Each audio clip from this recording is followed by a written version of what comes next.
kenapa hari ini syarikat-syarikat teknologi Amerika diserang di negara Teluk? Baik, mula-mula dia serang kamp tentera Amerika.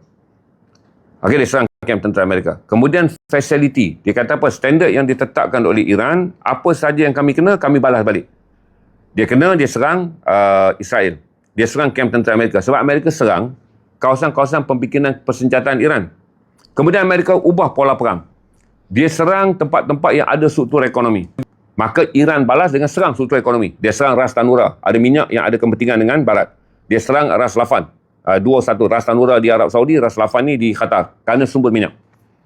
Kemudian sekarang, Amerika serang industri dia. Kenapa baru sekarang? Iran mula menyerang Oracle. Iran mula menyerang Microsoft. Iran mula menyerang syarikat IBM. Iran mula menyerang syarikat-syarikat teknologi Amerika. Dalam Daily Edu Talk, barulah kita faham apa yang berlaku. Video ni sikit tapi maklumat dia banyak. Rupa-rupanya, dalam intelijen ketenteraan moden, dia bukan intel tentera. Tentera dah tak buat dah kerja intel tu. Dia panggil intel industri. Kerana syarikat-syarikat ini berpengkalan di Asia Barat, dia menguasai data Asia Barat. Syarikat ini menguasai komunikasi Asia Barat. Syarikat ini memiliki apa yang dipanggil AI, merumuskan semua data yang ada di Asia Barat. Kerana mereka ada dekat sana. Jadi oleh kerana syarikat-syarikat teknologi ini singgah di sana sebagai perniagaan teknologi juga diniagakan dengan tentera Amerika. Dengan syarikat-syarikat ini juga menjalankan maklumat yang dia ada pada pattern pergerakan tentera, pattern pergerakan tokoh-tokoh tentera, pattern perbualan dalam komunikasi ketenteraan, pattern bagaimana masyarakat awam di Iran bergerak. Pattern-pattern ini dijual kepada Amerika. Kerana mereka memiliki data, kerana mereka menguasai data di Asia Barat.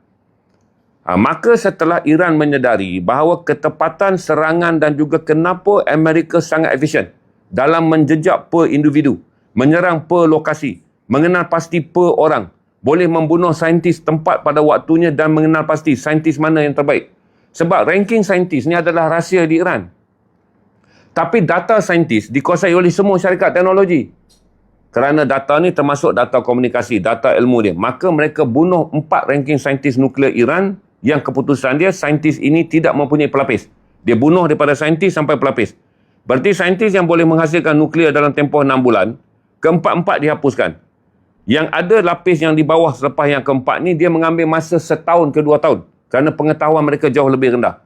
Jadi apabila Iran melihat ini, kata Daily Edu Talk, ini menjadikan Iran mengambil langkah sekarang menyerang. Bukan kerana menyerang komunikasi dan kemudian cuba melingkupkan syarikat industri.